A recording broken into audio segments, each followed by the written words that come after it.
Salut à tous et à toutes, l'actualité s'emballe, les réactions se multiplient, voici le grand journal sur Swag Radio.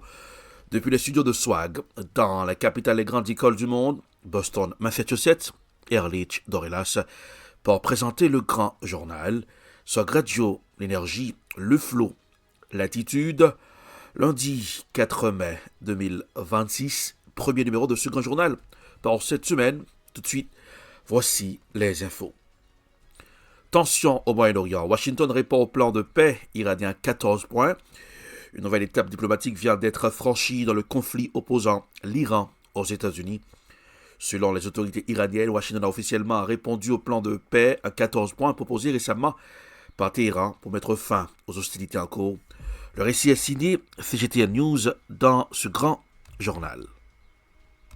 Le porte-parole du ministère iranien des Affaires étrangères, Esmail Baghaei, a déclaré que les États-Unis avaient répondu au plan en 14 points proposé par Téhéran pour mettre fin à la guerre. Esmail Baghaei a indiqué que Washington avait fait part de son point de vue à la partie pakistanaise, précisant que la réponse était actuellement à l'étude. Il a ajouté que le plan de Téhéran visait exclusivement à mettre fin à la guerre, soulignant qu'il n'y aurait pas de négociations sur le nucléaire à ce stade. Al Jazeera avait précédemment rapporté que le plan de l'Iran comportait 3 étapes principales, dont une phase de 30 jours visant à transformer le cessez-le-feu en une fin complète de la guerre. Parmi les points clés figurent le retrait des forces américaines de la périphérie de l'Iran et la levée du blocus naval. La deuxième phase, selon les informations, porterait sur la cessation totale de l'enrichissement d'uranium sur une période pouvant aller jusqu'à 15 ans. Aux États-Unis, Donald Trump annonce une opération baptisée Projet Liberté pour escorter les navires bloqués dans le détroit d'Ormuz, tandis que Téhéran met en garde contre toute intervention américaine. Malgré ces tensions, les discussions entre Washington et l'Iran progressent autour d'un plan de paix à 14 points qui prévoit notamment un retrait américain et la levée du blocus sous 30 jours. Reportage signé Euronews dans ce grand journal. C'est plutôt France 24 dans ce grand journal. Donald Trump va-t-il opter pour le passage en force? Il a baptisé l'opération Projet Liberté et l'annonce sur son réseau Truth Social. À partir de ce lundi matin, dit-il, la marine américaine va commencer à escorter les navires bloqués dans le détroit d'Ormuz. Des pays du monde entier ont sollicité l'aide des États-Unis afin de libérer leurs navires bloqués dans le détroit d'Ormuz. Ce conflit ne les concerne en rien. Dans l'intérêt de l'Iran, du Moyen-Orient et des États-Unis, nous avons assuré à ces pays que nous guiderons leurs navires hors de ces voies navigables restreintes, afin qu'ils puissent reprendre leurs activités en toute sécurité. Des destroyers lance-missiles, une centaine d'aéronefs et 15 000 soldats doivent être déployés. De son côté, Téhéran avertit que toute interférence américaine dans le détroit sera considérée comme une violation du cessez-le-feu. Un échange tendu alors que les discussions entre Washington et Téhéran semblent pourtant se concrétiser autour d'un nouveau plan iranien en 14 points. Il prévoirait notamment le retrait des forces américaines et la levée du blocus du détroit d'Ormuz dans un délai de 30 jours. Notre plan est exclusivement axé sur la fin de la guerre. Les points évoqués concernant les détails dans le domaine nucléaire ne sont absolument pas inclus dans ce plan. La question du nucléaire iranien reste un point de discorde important. Mais le président américain Donald Trump a évoqué ce dimanche soir des discussions très positives avec Téhéran par l'intermédiaire du Pakistan. L'Iran examine en ce moment la réponse américaine à sa proposition de plan. Les États-Unis et l'Iran continuent de chercher des voies pour parvenir à une résolution diplomatique de la guerre, mais campent fermement sur la ligne rouge pour approfondir le sujet. Sur la RT, la RT a reçu Jamal Wakim, professeur d'histoire contemporaine et de relations internationales à l'université libanaise. Écoutons les détails dans ce grand journal. Alors, au vu des récentes déclarations du président américain et surtout du point de vue juridique et politique aujourd'hui, parce qu'il a l'air d'être un petit peu coincé, Donald Trump, est-ce que vous pensez qu'une reprise des hostilités est possible d'un côté et puis de l'autre, ce plan en 14 points qui a été transmis à la partie pakistanaise est toujours pas accepté par Washington? Pourquoi ? Bonsoir. Je crois tout d'abord que qu'il y a une possibilité de la reprise des hostilités, mais cette fois-ci, ça serait entre, d'une part, Israël et de l'autre part, l'Iran. C'est une faible possibilité, en fait, parce que les États-Unis ont pu s'en sortir du conflit, malgré qu'ils n'ont pas pu achever leur objectif. Mais en même temps, il essaye d'obstruer l'Iran d'achever un succès et d'accéder à un rôle régional majeur au Moyen-Orient. Je crois qu'on est dans une zone grise, on est dans un conflit à basse intensité et ça convient aux États-Unis. De l'autre part, pour l'Iran, il n'est pas question d'accepter de négocier sur ses objectifs, surtout le programme nucléaire ou bien son programme balistique. Je crois que c'est Israël qui joue un rôle pour obstruer toute possibilité de paix entre les États-Unis et l'Iran parce que pour Israël, elle serait la majeure perdante dans ce conflit si la guerre s'arrête maintenant, parce que pour les objectifs géopolitiques d'Israël, qui essayent de redésigner la map, la carte géopolitique de la région, surtout du Moyen-Orient, l'Iran se pose comme un obstacle face à ces projets. Mais au-delà de ça, c'est l'avenir politique du président américain aussi qui se joue dans cette guerre. Parce que vous dites que la poursuite de ce conflit, qu'il soit dans une phase chaude, tiède ou froide, peu importe, et donc convient aux États-Unis. C'est ce que vous dites. Mais en même temps, on voit que la population américaine est réticente pour la suite de ces hostilités et que Donald Trump perd tous les jours des points politiques avant ces élections de mi-mandat. Alors, est-ce qu'on va revenir au point de départ, donc à des prix de brut raisonnables, pour que Donald Trump puisse s'en sortir plus ou moins bien? Bon, je crois que Donald Trump, d'une part, il essaye de ne pas intensifier le conflit avec l'Iran pour maintenir le prix du pétrole un peu pour le contrôler relativement. Mais en même temps, il faut admettre le fait qu'il y a un lobby d'entreprises pétrolières qui influent ou bien exercent une influence sur l'équipe de Trump. Et ces entreprises pétrolières ont bénéficié de la hausse des prix du pétrole. En même temps, pour Trump, il faut que ces prix Clash explosif en direct sur BFM TV. Accusation de fake news et tension maximale en plateau. Un moment de forte tension a sucré le plateau de BFM TV, opposant violemment les journalistes Fiavoj Ghazi et Sergei Tchernov lors d'un échange en direct. À l'origine de l'incident, des accusations de diffusion de fausses informations. Fiavoj Ghazi a vivement reproché à Sergei Tchernov de relayer des chiffres inexacts à l'antenne, déclenchant un face-à-face particulièrement tendu. Écoutons les détails dans ce grand journal. Représente le détroit d'Ormuz. Mais moi, je voudrais intervenir sur quelque chose, sur les déclarations qui sont faites à l'antenne pour poser plusieurs questions. Quelles sont les sources des gens qui affirment qu'il y a 40% d'Iraniens qui sont au chômage? Quelles sont les sources des gens qui affirment que l'Iran a une dette de 200 milliards de dollars? Quelles sont les sources des gens qui affirment que l'Iran est au bord de l'effondrement, que la population iranienne va se soulever contre le pouvoir? C'est totalement des affirmations inacceptables que moi, je trouve inacceptables. Moi, je vis ici à Téhéran et je vois la situation en Iran. Et quand j'entends des soi-disant experts affirmer ce genre de mensonges, cela me met véritablement en colère.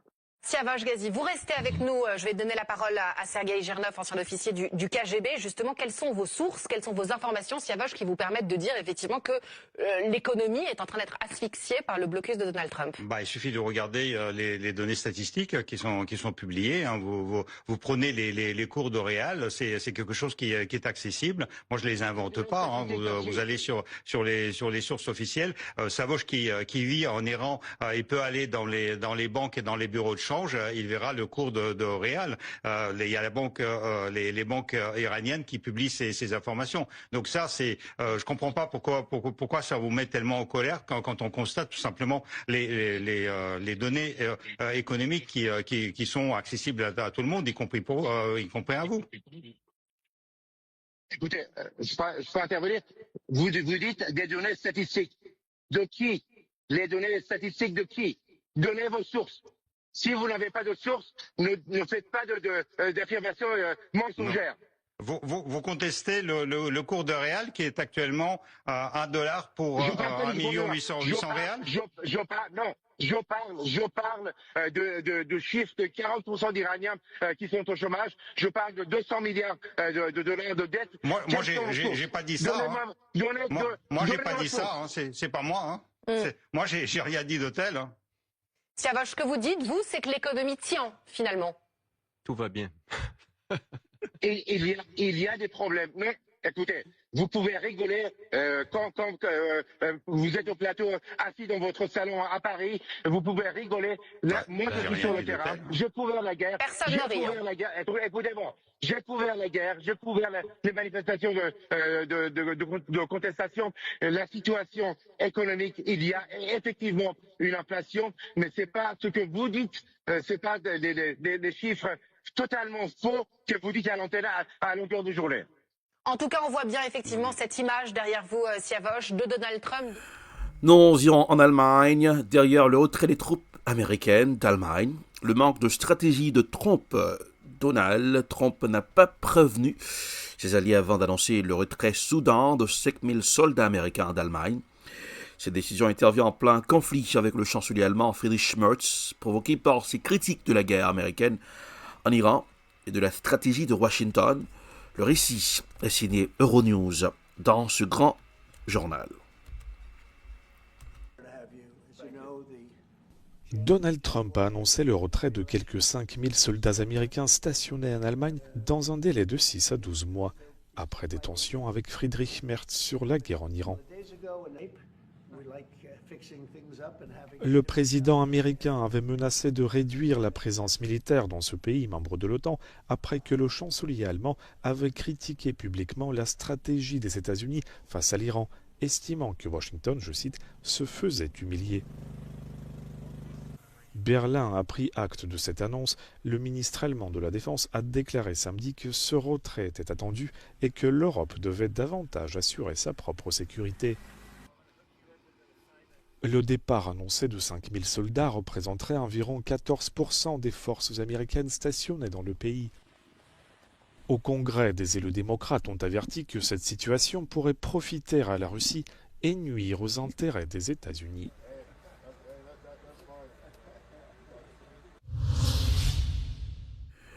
Direction l'Arménie, le Premier ministre canadien Mark Carney a rencontré son homologue arménien à Erevan, en marge du sommet de la communauté politique européenne. Il est le premier dirigeant non européen à participer à ce sommet créé en réponse à l'invasion russe de l'Ukraine. Depuis son discours à Davos, Mark Carney est de plus en plus sollicité par les pays européens. L'idée d'une possible adhésion du Canada à l'Union européenne fait son chemin, mais est-elle réaliste? Reportage signé Radio-Canada dans ce grand journal. Arrivé en Arménie pour une visite éclair de 30 heures, une autre occasion pour Mark Carney de frayer avec le gratin européen. Le sommet d'Erevan va aborder notamment la guerre en Ukraine et la sécurité du continent européen, un enjeu de plus en plus sensible à la lumière d'une nouvelle menace de Donald Trump. Nous allons retirer des milliers de soldats américains stationnés en Europe, lance le président, frustré du manque de collaboration de l'OTAN dans sa guerre contre l'Iran. Mark Carney a rencontré les premiers ministres arméniens, polonais. Il a voulu réaffirmer le soutien du Canada à la défense de l'Europe. Je parlerai aujourd'hui de la rupture de l'ordre mondial. Depuis son discours de Davos, les dirigeants européens tentent de courtiser Mark Carney. Le président finlandais dit que le Canada est un membre honoraire de l'Union européenne. C'est le moment d'élargir l'Union européenne, croit ce ministre français. Iceland in a few weeks, a month. And maybe Canada at some point. Bientôt l'Islande et peut-être même le Canada, blague-t-il. Aujourd'hui, cette boutade-là prend effectivement une couleur plus sérieuse. Surtout devant les récentes actions de Donald Trump qui menacent des tarifs de 25 % sur les véhicules européens. C'est ce qu'on retrouve aussi, je pense, dans les sondages d'opinion qui montrent que les Canadiens s'intéressent à l'idée d'une adhésion. Mais pas si vite, dit l'ex-ambassadeur Stéphane Dion. Adhérer à l'Union européenne, selon lui, est irréaliste. On a de la difficulté à protéger la gestion de l'offre face aux États-Unis. Ça ne serait pas non plus très simple face à l'Union européenne puisqu'ils ont une politique agricole commune. Le contrôle de notre immigration serait encore beaucoup plus compliqué. Pour toutes ces raisons, ça m'apparaît pas, ça se rendrait pas au premier vue pour prendre une image du baseball. Mark Carney, lui, poursuit son rapprochement commercial et diplomatique avec l'Europe, mais sans pour le moment aborder les tensions régionales entre l'Arménie et l'Azerbaïdjan qui entraînent la persécution de populations civiles. Ici Christian Noël, Radio-Canada, à Erevan, en Arménie. Faillite de Spirit Airlines. La flambée des prix du kérosène précipite la chute de la compagnie. Le secteur aérien américain est secoué par une nouvelle majeure. La compagnie à bas coût Spirit Airlines, classée 9e transporteur du pays, a officiellement annoncé l'arrêt de ses activités après plusieurs mois de lutte pour sa survie financière. Déjà placée en faillite depuis août 2025, l'entreprise n'a pas réussi à surmonter la hausse vertigineuse des coûts du carburant qui a fini par lui porter le coup de grâce. Le récit est signé BFM TV dans ce grand journal. Aux États-Unis, en revanche, les prix du kérosène ont porté le coup de grâce à Spirit, la 9e compagnie du pays qui était en faillite depuis août 2025 et qui a annoncé l'arrêt de ses activités dans la nuit de samedi. Dans ce contexte également en France, les compagnies aériennes seront reçues à Bercy ce mercredi pour faire un point sur la préparation de l'été, alors que des annulations précisément à cause des prix menacent les passagers, Margot Faudéré. Oui, et ça a même déjà commencé. Transavia, par exemple, va supprimer 2% de ses vols en mai et en juin. Volotea, de son côté, a déjà annoncé plusieurs annulations de vols sur le mois d'avril et le mois de mai. Et en fait, si les compagnies aériennes européennes réduisent la voilure, c'est avant tout pour des questions de trésorerie. Pour rappel, depuis le déclenchement de la guerre en Iran, le prix de la tonne de kérosène est passé de 750 à 1900 $. Et même si la plupart des compagnies aériennes en Europe sont assurées contre la flambée des prix, eh bien le carburant pèse plus lourd dans leur coût d'exploitation qu'avant le début du conflit. Alors pour éviter de voler à perte, elles ont deux options, soit réduire leur offre, soit répercuter la hausse des coûts sur les prix de vente. C'est ce qu'a choisi de faire Air France, par exemple, qui a doublé la surcharge carburant sur les billets. La compagnie qui prévoit un surcoût carburant de plus de 2 milliards de dollars cette année par rapport à 2025. Alors il y a les questions de coûts, puis après il y a les questions de pénurie aussi. Oui, puisque selon le patron de l'Association internationale du transport aérien, il existe bien un risque de rationnement dans certaines régions. Comme l'Europe, les Européens consomment plus d'1,5 million de barils de kérosène chaque jour, dont un quart vient du Moyen-Orient. Alors pour l'instant, il n'y a pas de signe tangible de pénurie, mais c'est justement pour éviter ce scénario que certaines compagnies ont pris les devants. Par exemple, en annulant 20 000 vols d'ici à octobre, Lufthansa cherche à économiser 40 000 tonnes de kérosène pour pouvoir sécuriser les vols les plus rentables, c'est-à-dire les longs courriers.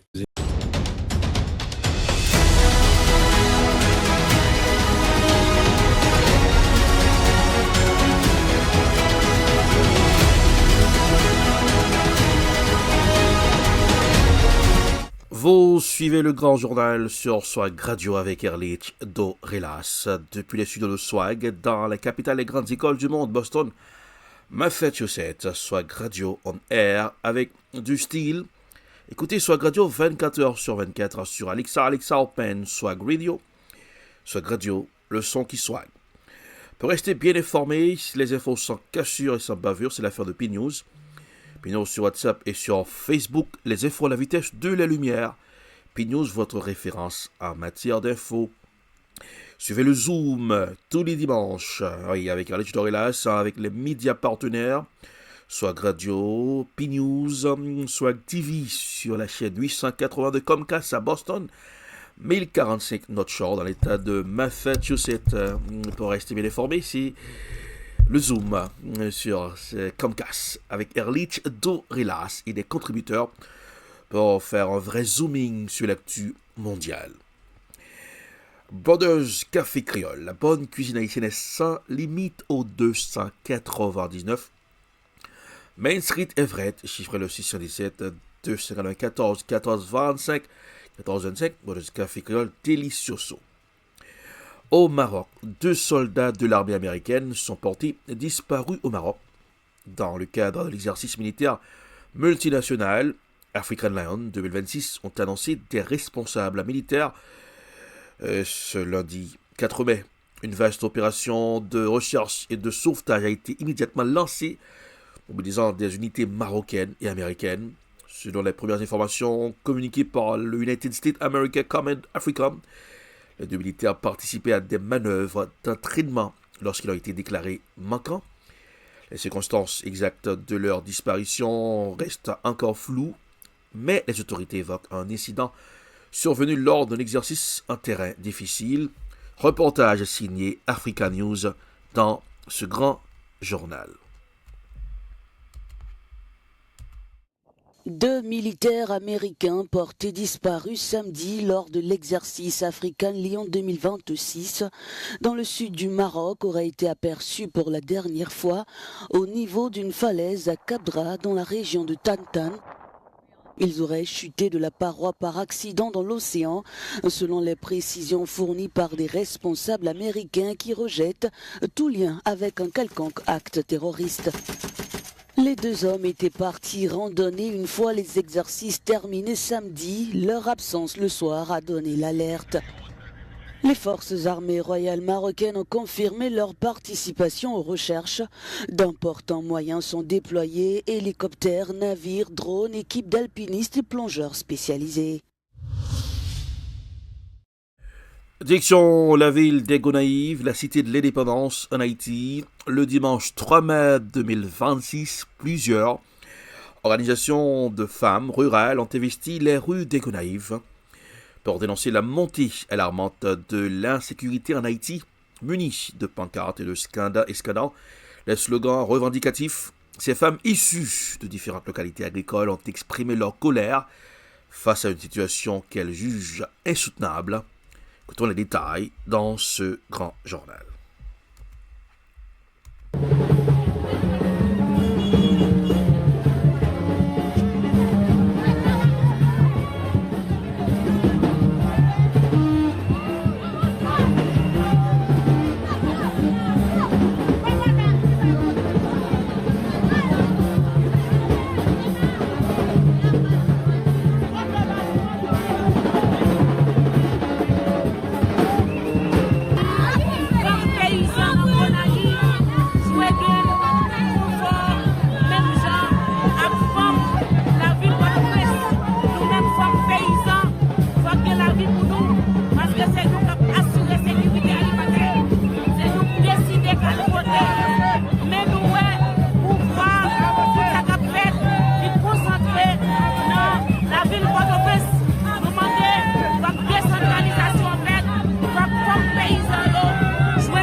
Exactement.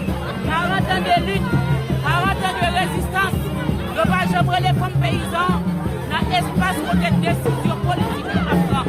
Je vais j'aimerais inviter nous sous table là. Je dis à nous réclamer place. Et c'est dans tout le pays à la place. Je ne vois pas l'indépendance, la Tunisie et la colonne département. Beaucoup de mesdames nous confient ça dans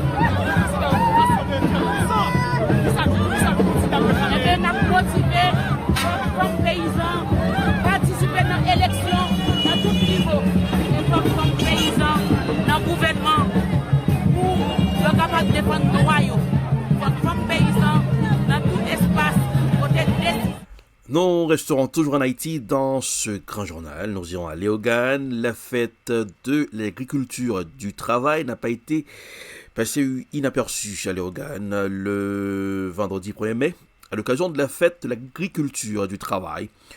Une quinzaine d'établissements scolaires de la commune de Léogane se sont fortement mobilisés pour marquer cette journée emblématique, mêlant patriotisme, valorisation du monde rural et engagement citoyen. Écoutons les détails dans ce grand journal.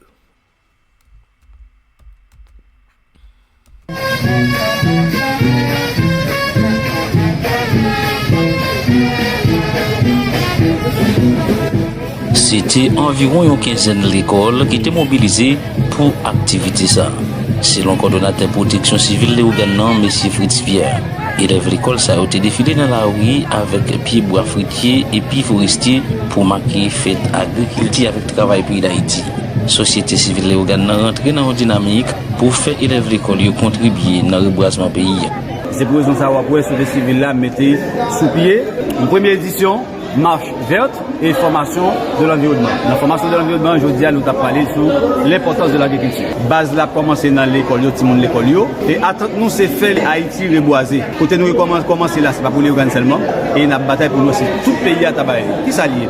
Nous-mêmes, en dans les civils là, nous bâtissons mon bois, c'est pas pour le gaspiller. Et ça va nous mettre une commission de suivi qui peut le chaque mois pour garder dans quel niveau pied bois et puis après ça, pied bois qui bien nourri ou qui bien grandi pour monde ça a gagné un prix. C'est directeur bac Léogane agronome Similien et puis qui c'est directeur adjoint département de l'Ouest agriculture qui était intervenu dans la journée formation qui t'a faite pour élèves l'école pendant activité ça sur importance protection environnement. Agronome n'a été profité pour dire conseil avec élèves l'école ça yo sur façon capable protéger environnement. Nous te disons c'est couper pied bois avec contrôle. Nous pas dire pas couper pied bois mais on capable couper pied bois parce qu'on a besoin pour usage de tous les jours mais faut couper mais faut planter tout parce que problème là c'est parce que le plus souvent mon yo veut seulement faut que couper mais yo pas veut pour planter. Donc couper pied bois pas un problème depuis yo couper mais faut que planter pour bagaille c'est façon que y a travailler c'est vrai que pour travailler de façon plus bien en respecter normes de conservation sol puis respecter côté qui propre au café agriculture et côté au pas café agriculture c'est forêt pour mettre c'est gros pied bois pour mettre. Avant de clore ce journal, direction le Big Apple, nous irons à New York. L'ex-maire de New York, Rudy Giuliani, hospitalisé dans un état critique. L'ancien maire de New York City, Rudy Giuliani, a été hospitalisé en urgence dans un état jugé critique par plusieurs sources proches du dossier. Âgé de 80 ans, l'ex-avocat, personnel de l'ancien président Donald Trump, aurait été admis dans un établissement hospitalier new-yorkais après une dégradation soudaine de son état de santé. Le reportage a signé Euronews dans ce grand journal.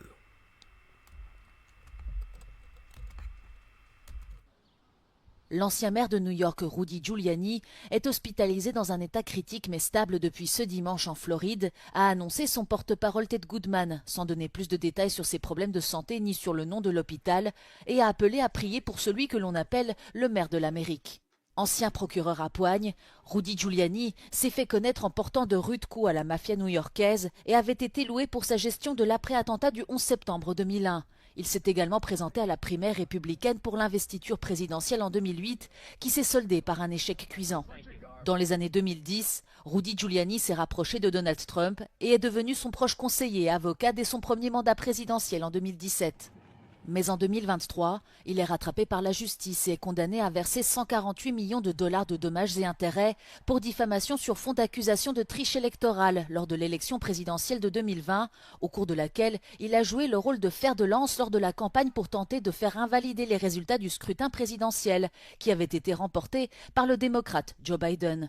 Il a depuis été radié des barreaux de New York et de Washington.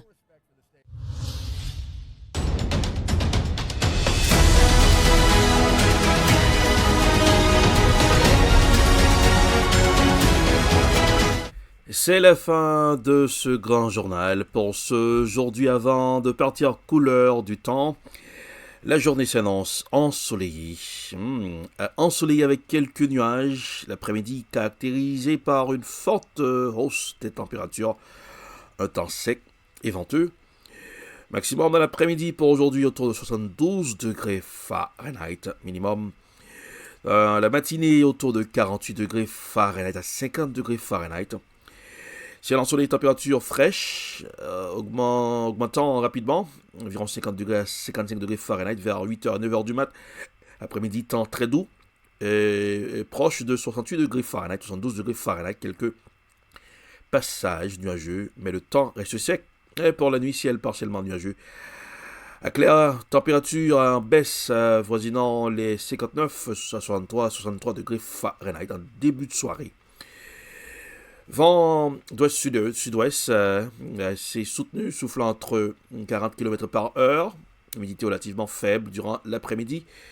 Pour aujourd'hui, pour présenter le grand journal Erlich Dorelas depuis le sud de Swag Radio, dans la capitale des grandes écoles du monde.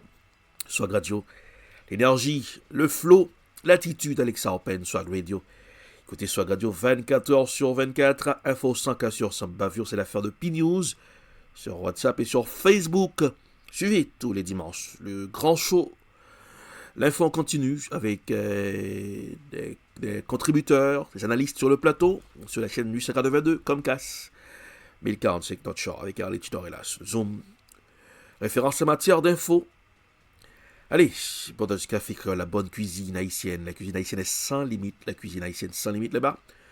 Au 299 Main Street, Everett, chiffré le 617 294 14 25.